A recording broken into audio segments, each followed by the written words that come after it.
With your diet during pregnancy, you're programming your baby's DNA, and this is going to have an impact on your baby's development and on their future risk of disease. And then your baby needs no fructose during pregnancy. Okay, this is basically two truths and one lie. While it is true that you probably wouldn't want to eat a lot of cake and very processed foods when you're pregnant, you can't really conflate this with just avoiding fructose altogether. This is basically because when you eat a lot of fruit or other healthy sources, you're also getting other nutrients in your diet.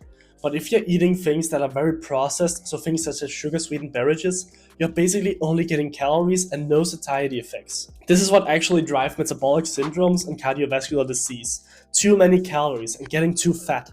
It's not the fructose alone. Although we have studies showing that a high amount of fructose can damage the liver, this really only happens when you go above 100 grams a day. This is practically impossible to get unless you're drinking several liters of Coke every single day. You won't get this from a normal diet. If you have very high glucose levels during pregnancy, scientists have found that your baby's DNA will have epigenetic switches that are programming them towards having a higher vulnerability to develop diabetes, obesity, and psychiatric disorders. Another thing this woman gets wrong is that you shouldn't really care that much about your blood glucose levels. If you're not diabetic, then your body will regulate your blood glucose levels automatically. You don't have to think about this.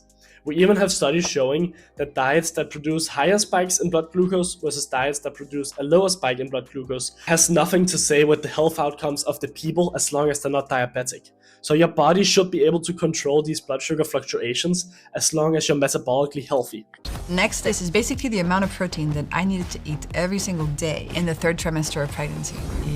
Yeah, because the studies show low protein diets lead to smaller babies and potentially this epigenetic programming of staying smaller throughout life. Okay, this is again partially true. We do have studies showing that a low protein diet is probably not beneficial for the babies, but most of these studies are from Africa. For example, one study, the average protein intake was 17 grams a day. And here they compared the lowest intake of protein to the highest intake of protein.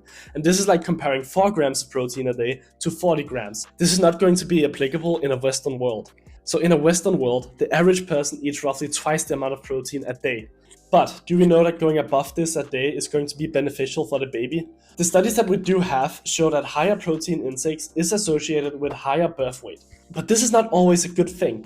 Again, if you have babies that are too small, this is going to be detrimental to the health outcomes. But if you give birth to babies that are too big, also called macrosomnia, this is going to have consequences too. Macrosomnic babies do have higher incidences of obesity, type 2 diabetes, and a host of other diseases later in life.